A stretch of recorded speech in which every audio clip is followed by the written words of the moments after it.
Découvrez Nako, le manga événement de la collection Shibuya. Bienvenue à Kaluline, le village des convaincus. C'est dans ce havre de paix que vit Nako. Chaque jour, il s'entraîne au Denatsu, l'art martial de son clan. Son but, devenir gardien du village. Le jour de son initiation, ils seront seuls dans la forêt aux Lucioles. Une série d'événements va changer sa destinée. Explorez l'univers fantastique de Nako et suivez ses aventures entre amitié, combat et magie. Tome 1 en librairie le 14 mars 2019. Yo les Nakama, c'est ton Nakama Winnie en chakra et en vibranium. Et aujourd'hui je suis avec Tiers-Monde et Max qui est MDR sur ma présentation. Comment allez-vous les gars? Ben, ça va au top, hein, tranquille. Et toi Thiers? Ça roule aussi, nickel. Parfait. Au calme. Du coup on se retrouve aujourd'hui à l'occasion de la première sortie du premier tome de Nako qui sort le 14 mars 2019, c'est ça. Pour commencer j'aimerais une petite introduction. Est-ce que vous pouvez vous présenter chacun, parce que je sais que vous avez un petit background avant d'avoir fait le manga. Et comment s'est faite votre collaboration?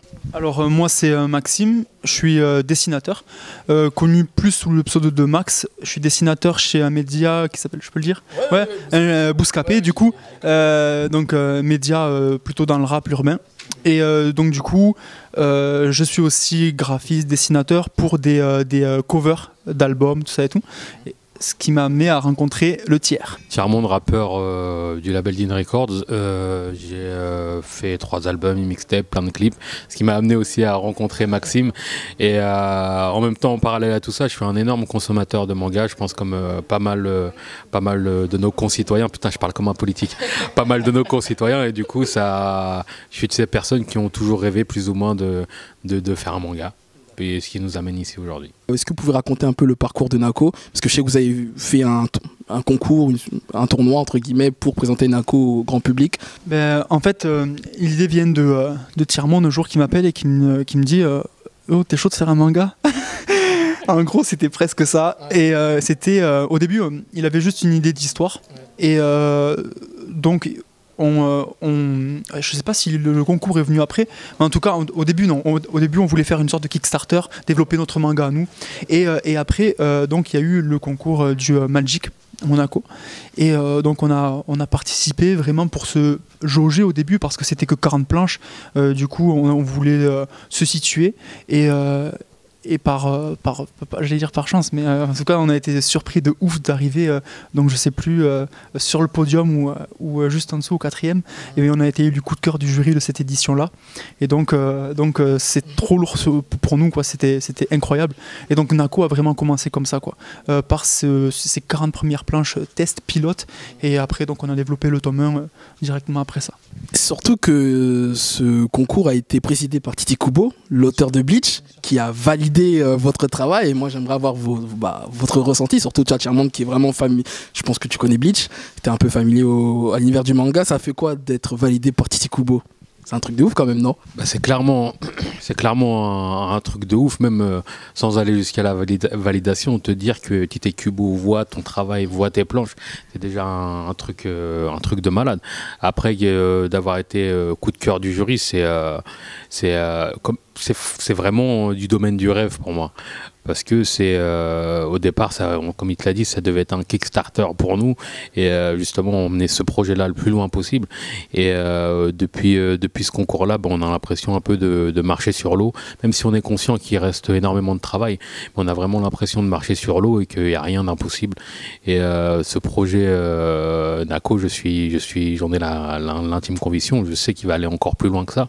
Et on travaille pour. En plus, il a été prépublié dans le Shonen Plus. C'est comme ça que moi j'avais eu la connaissance du projet, avec plus de 550 000 vues du coup c'était quelques chapitres, quelques pages qui étaient dévoilées, hein, voilà, en première. Ouais. Même pas un chapitre à la base, c'était même pas découpé en chapitres quoi. Donc c'était les 40 premières planches pilotes en fait qu'on a présentées au concours Magic. C'était même pas un chapitre. Et en tout cas, franchement, très très fort, hein. C'est vraiment un beau parcours. C'est-à-dire qu'avant que vous rentrez dans le game, dans les bacs ou dans les librairies, c'est-à-dire que déjà vous avez une validation par Titi Kubo et par le Japon, c'est déjà assez fou. Et moi du coup j'ai une question plus pour toi Max, parce que si j'ai bien compris ton parcours, toi tu es plus familiarisé à la BD franco-belge. Justement moi j'ai connu ton travail via Bouscapé, du coup les Bouscapresses que tu fais un peu les caricatures des rappeurs.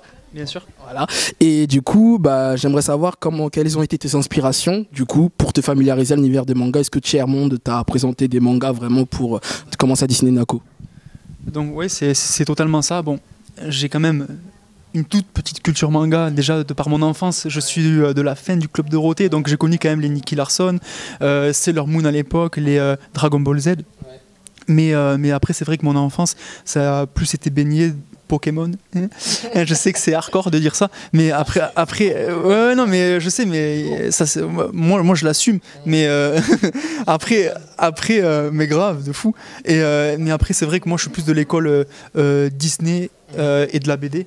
D'ailleurs, après mon bac, moi j'ai fait une école de dessin animé à la base, je viens de là, et ouais, mes inspirations sont beaucoup plus franco-belges, clairement, que manga à l'origine, mais Tiers-Monde est venu directement me dire, il faut que tu lises ça, que tu regardes ça, et donc en très peu de temps, je me suis forgé une culture quand même manga, et je continue sans cesse. D'ailleurs, je regarde beaucoup d'animés pour ça, pour capter énormément de codes et m'en imprégner. Tu regardes quoi, par exemple?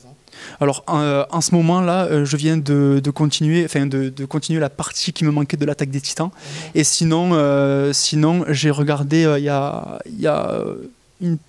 quelques mois là, j'ai regardé les Full Metal Alchemist. Donc voilà. Alors moi One Piece, pas l'animé. Là je suis dans le livre. Donc Le manga est meilleur que l'anime pour moi. ah ouais. En fait moi. Ah ouais, alors moi je sais pas du tout, je peux pas être objectif sur ça. En tout cas moi le manga au niveau des traits m'aide beaucoup pour Nako, parce que j'arrive à libérer mon trait clairement, ce que j'arrivais pas à faire au début. Bah moi j'aimerais revenir sur les thématiques qui sont abordées dans le manga Nako, parce que j'ai eu l'occasion de le lire, le premier tome. Déjà j'ai bien kiffé le tome, hein, franchement on en reparlera. Mais du coup, concernant les thématiques qui sont abordées, concernant l'esclavage notamment, les valeurs familiales, toutes ces valeurs là qui sont véhiculées, l'indépendance de soi, c'est des thématiques que tu abordes aussi dans ta musique, Tiers-Monde. Est-ce que pour toi Nako c'est un peu, entre guillemets, le 3e album de Tiers-Monde, Je vais pas dire que c'est le 3e album, sinon je vais me faire tuer, mais c'est un peu le prolongement, on va dire, d'un mood. C'est vraiment un état d'esprit que j'ai en général. Il y a des thématiques qui me tiennent à cœur, et avoir l'occasion d'être entre guillemets dans le monde artistique, ça me donne l'occasion de donner plusieurs formes à mon art. Là, je me mets vraiment à tout ce qui est scénario, etc. Donc c'est normal que certains thèmes reviennent. Et après, pour Nako, c'est encore plus plaisant du fait que ce soit un shonen. Donc ça m'amène à écrire des trucs sans limite, qui peuvent avoir l'air d'un premier coup d'œil assez contenu, mais moi quand je me fais le film de où je vais vous emmener, je suis pas mal content, et c'est une chose qui est plus difficile à faire en musique en fait, ou même lorsque je tourne des clips ou quoi que ce soit, tu as une idée, tout de suite ça va te coûter je sais pas combien de milliers d'euros l'idée, etc. Et dans le manga c'est différent, j'ai une idée, je dis à Maxime tu sais dessiner ça à peu près, il me dit il y a pas de problème, je sais tout dessiner, puis on en va, tu vois ce que je veux dire. Et maintenant c'est clair que les gens qui me connaissent ma musique je pense qu'ils vont apprécier le manga Nako, parce que c'est le prolongement de mon mood. C'est vraiment le même Tiers-Monde qui fait les deux. L'écriture, ça n'a pas été compliqué de passer du rap au monde du manga? Non, justement, non. Vous êtes très bien raconté. Non, justement, non. Je n'irai pas jusqu'à dire que c'est une facilité, mais le rap en soi, c'est une bonne école où justement au départ on a peu de moyens, on fait énormément de choses. J'ai juste entre guillemets copié-collé ces méthodes-là, et je les ai importées dans Nako, dans mon écriture justement, où au début ça me semblait compliqué. Et j'ai appris à écrire une histoire. Ça veut dire que je me suis pas mal documenté, j'ai vu des reportages, j'ai lu des bouquins, etc. pour savoir justement comment je devais présenter mon histoire. C'est un peu comme pour faire le parallèle avec le monde de la musique. Les singles que vous écoutez, en fait, ils ont une manière d'être construits, et c'est à peu près la même chose dans le livre. Il y a un livre qui raconte très bien ça, qui s'appelle L'anatomie d'un scénario. Voilà, pour les spécialistes. Yeah. J'aimerais qu'on parle du personnage de Nako, parce que c'est également le personnage principal du manga. Pour vous, quelle est la meilleure qualité de Nako et son plus gros défaut? Et après, je donnerai les miens aussi également. La plus grosse qualité de Nako, moi je pense que c'est alors je sais pas si c'est une qualité, j'aurais dit peut-être sa curiosité, mais moi je pense que c'est un personnage qui a un très très grand cœur, en tout cas, qui est vraiment aimant, et son plus gros défaut, sa curiosité aussi, parce que je pense que c'est un jeune garçon qui qui a une curiosité qui peut l'amener dans des histoires horribles. C'est comme ça que je le vois moi, mais je sais pas du tout. Peut-être que Thiers, tu peux. Moi, j'avais à peu près le même type de réponse. Je voulais dire qualité insouciance, défaut insouciance, mais je rajouterais peut-être aussi qu'il y a un petit côté téméraire, comme tout bon héros de shonen. Il est obligatoirement un peu tête brûlée dans certaines situations où il devrait au contraire être un peu plus reculé, mais je pense que ça va avec l'âge aussi. On va rappeler que Nako, c'est un personnage très jeune aussi. 13 ans. 13 ans. 13 ans à débattre. Ok, d'accord. Moi, personnellement, pour moi, la plus grosse qualité de Nako, pour moi, c'est la fougue de la jeunesse, tu vois, qu'on retrouve justement dans les shonen, tu vois, ça me rappelle un peu Naruto. Même il y a une petite scène dès le départ, comment il me fait un piège sans trop spoiler à quelqu'un, ça m'a rappelé un peu la première scène de Naruto. Tu sais, quand il va peindre, voilà, c'est ça m'a un peu rappelé ça, ce petit clin d'œil. Et le défaut à son insolence, hein. Il est insolent, le petit Nako, je trouve. Hein. C'est un peu, il est fougue, mais tellement il est fougueux, il est un peu insolent, tu vois. Mais bon, après, comme tu dis, c'est parce que c'est dû à son jeune âge. Et puis, je pense qu'il évoluera tout au long du manga. Du coup, j'aimerais revenir sur les différents clins d'œil, justement, qu'il y a eu dans le manga Nako. Déjà, Les Convaincus, qui est clairement un clin d'œil à Medine. Est-ce que vous pouvez expliquer pourquoi ? Au départ, c'était quasi involontaire, parce que j'étais dans l'écriture justement entre guillemets du synopsis, ou même pas, j'étais vraiment en mode brainstorming, c'est-à-dire je mettais toutes les idées que j'avais en tête, et quand j'écris le petit bout de synopsis, je cherchais un nom de communauté, et donc j'ai pris automatiquement Les Convaincus, puis au final c'est resté, parce que j'ai trouvé que c'était un bon clin d'œil, et je pense pas que j'aurais des problèmes de copyright avec ça. Donc non, puis c'est un clin d'œil à l'équipe, je pense que c'est important, mais on va être amené en mettre d'autres clins d'œil justement à nos différents collaborateurs de nos vies de tous les jours, je pense. Il y a un rappeur qui fait un caméo dans le premier tome de Nako.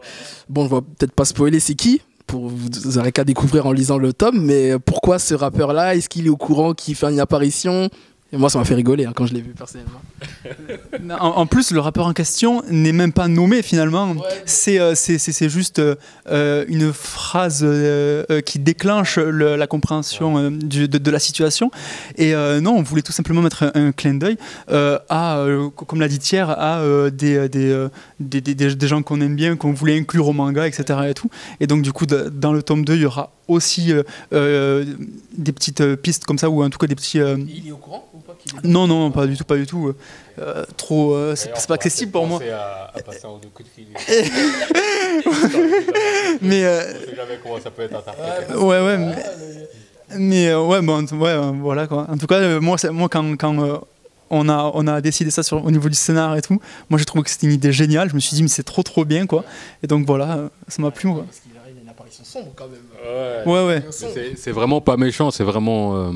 Il faut dire la vérité. Moi, des fois, je suis un connard. Ça veut dire j'ai des idées de con, mais assez loufoques, et je me dis, vas-y, il y a bien moyen de se fendre la gueule.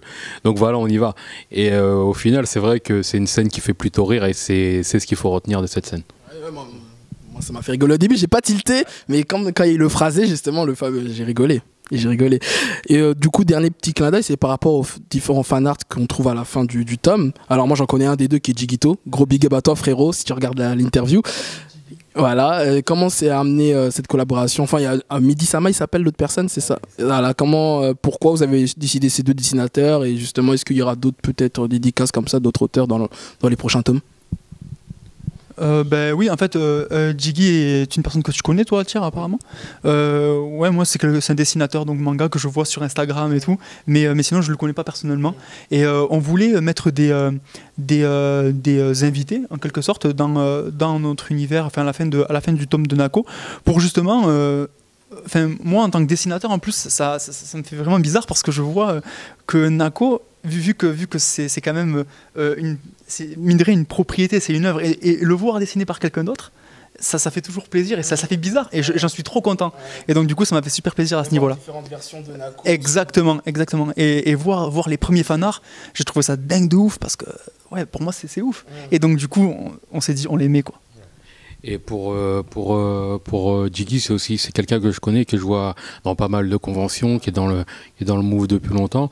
Pour Mehdi, c'est un peu différent. J'ai une association WAV, justement, comme j'aime bien rendre ce que j'ai dans la vie. Une association avec laquelle tous les jeudis on fait du basket. Dans cette association, tous les jeudis, il y a un petit jeune de mon quartier qui vient, qui dessine un peu et qui s'appelle Mehdi, justement. Et du coup, je l'ai vu, je lui ai dit, ça te dirait pas de faire un petit dessin. Il est au courant de ce que je fais, etc. Il m'a dit ok, j'ai regardé le niveau du dessin, était très bon. Je lui ai dit bah ok, y a pas de problème, on le met dedans. Et tout en espérant que ça va l'encourager à justement continuer à faire ce qu'il fait, à s'améliorer dans ce domaine. Gros big up aux artistes. Et concernant le rythme de parution du manga, bon, on en a parlé un peu en off, mais du coup, combien de tomes vous prévoyez? Est-ce que ce sera un long manga, un court terme? Dites-moi tout. Cette année, on aimerait sortir tome 2 déjà, et tome 2 sur cette année. On s'engage à ça quand même. On aimerait sortir un tome 3 si on y arrive, si on tire la corde. Sinon, là, Nako est prévu sur un arc de à peu près 6 tomes. Non, justement, on a de quoi relancer au cas où. C'est-à-dire qu'il y a tous ces petits tiroirs scénaristiques-là à développer. Ah, mais c'est incroyable. C'est incroyable. Ah ouais, trop de connexions. Ça ne s'arrête pas. Vas-y, tire.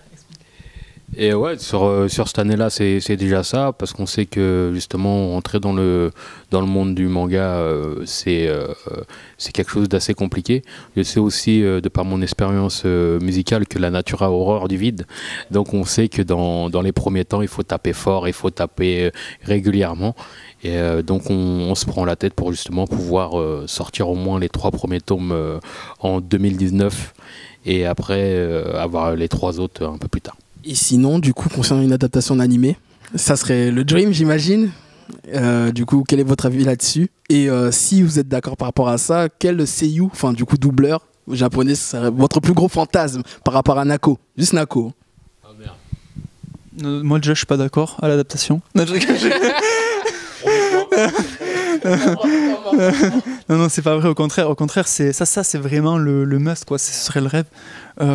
Après, au niveau, par contre, de la VO et tout, ça, je laisse Tiamon de répondre. C'est lui, le sensei sur ça.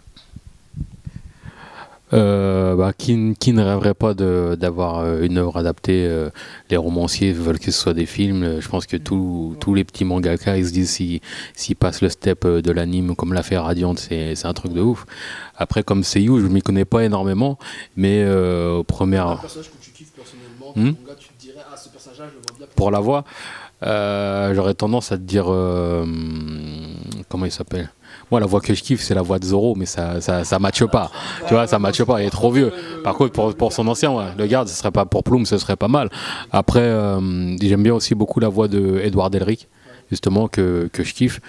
Et voilà, quoi, mais on n'en est pas encore là, on va travailler pour. Honnêtement, c'est un rêve. Et on est vraiment dans l'expectative de faire le maximum pour les livres afin de justement pouvoir franchir ce palier-là. Et après partir en retraite. Je rigole. Et c'est la coulée douce sur les toits de Tokyo. Du coup, dernière question. Justement, tu as parlé de Radiant. Et du coup, j'aimerais avoir votre avis sur l'avenir du manga français au Japon. Puisque, comme tu l'as dit, il y a Radiant qui a eu droit à son animé au Japon, adapté au Japon. Et vous aussi, vous avez été publié dans le Shonen Plus au Japon. C'est quand même énorme. Est-ce que vous pensez que les Japonais s'intéressent un peu plus à ce qui se fait en France ou même en Europe? Et qu'il y aura moyen, dans quelques années, de déboucher à un futur? Je pense qu'il faut qu'il y ait du soutien déjà dans la scène française des mangakas entre eux, histoire de créer une scène, un peu comme l'avaient fait à l'époque les gens dans l'électro avec la French Touch. Il faut vraiment qu'il y ait une entre guillemets French Touch du manga ici, qui puisse avoir une puissance d'exportation. Je pense que Tony Valente avec Radiant ont tracé un début de chemin. Maintenant, c'est à nous d'être assez malins et intelligents pour continuer à attirer l'attention des Japonais et qu'ils se rendent compte qu'il y a quelque chose qui se passe en France. On est quand même le 2e marché du manga au monde, donc c'est logique qu'au bout d'un moment que les œuvres majeures comme Dragon Ball, Akira ou autres, et des petits aussi en France. Et maintenant, c'est à nous de vraiment s'entre-supporter et justement pour pouvoir créer un truc. Du coup, on va faire le petit jeu du question pour un mangaka. Alors, non, vous allez kiffer, vous allez kiffer le jeu. C'est en fait, bon, voilà, t'es un rappeur. Enfin, tous les deux, vous êtes dans l'univers du rap. Et bien évidemment, dans l'univers du rap, il y a beaucoup de rappeurs qui citent des punchlines autour du manga. Du coup, bah, je vais vous citer une punchline et je vais vous faire 4 propositions. Il va falloir juste me trouver qui est le rappeur en question qui cite cette punchline. Première citation. Nerveux comme Vegeta, ça fait longtemps qu'on craint pas les coups, au checks, les petits, ils font tout. Qui dit ça? PNL, Jul, Damso ou Nino, à votre avis? Et vous avez le droit à un joker, le 50-50.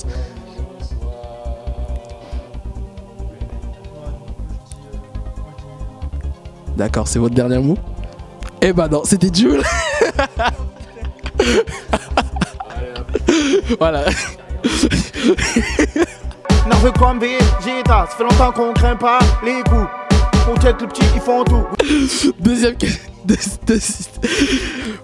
question. Dieu fera le tri entre chars ennemis, les chars alliés. Je suis dans le chart, ça y est, armure de Seiya et tchatch de Marseillais. Qui dit ça? Alivor, Brave, Médine ou Tiermonde? Et toi, tu dis quoi? Moi, je dis Médine par contre. Dernier mot? Bon, c'était Médine. Je l'accorde parce que voilà, c'est un duo. C'est Médine. Je ferai le tri entre les chats ennemis, les chats alliés. Je suis dans les charts, ça y est. Armure de Seiya et tchatch de Marseille. Dernière citation. Et vous avez le droit à un joker, hein, vous avez le 50-50. Hein, attirer le Roro comme l'oiseau noir, mais Ro sort des roseaux de Konoha. Anti-héros comme Roronoa Zoro. Qui dit ça? Orelsan, Nekfeu, Vald ou Lompal? Ça c'est Nekfeu. Je suis Nekfeu. Parce que déjà, je l'ai déjà entendu ce truc-là, mais je sais plus où. Et c'est effectivement Nekfeu. Donc vous avez réussi le test. Ah, il est trop fort, hein, il est vraiment trop Merci fort. Maxime. Tiré par le Roro comme l'oiseau noir, mais Ro sort des roseaux de Konoha. Anti-héros comme Roronoa Zoro. 2 sur 3, c'est pas mal, c'est pas mal. Sans joker. La première, elle a fait transpirer quand même. Mais bon, après, sinon, on est content de. Ouais, mais il triche. Je sais pas comment, mais il triche. Très bien. Bon, voilà, c'est la fin de cette interview. Est-ce que vous avez un dernier mot à ajouter avant qu'on conclue cette interview? Pas vraiment. En tout cas, merci de cette interview et en espérant que Nako vous plaira. En tout cas, on a fait ça avec beaucoup de cœur et on a tout mis dedans, quoi. Yep, soyez curieux d'aller lire Nako, aller découvrir l'univers qu'on a écrit en espérant que ça vous plaise et n'hésitez pas à nous faire vos retours sur les réseaux sociaux. Et si ça vous a... Hashtag Nako, si ça vous a plu, bah achetez-en plein et offrez-les. Très bien, ça marche. Et bah, c'était ton Akamawini accompagné de Max et de Tiermonde. C'était l'interview de Nako. En tout cas, moi, j'ai bien kiffé. Donc, allez soutenir. Et comme l'a dit Tiermonde, faut qu'on soutienne la scène française pour qu'on puisse montrer qu'on est des boss, nous aussi. Sur ce, on se dit au plaisir.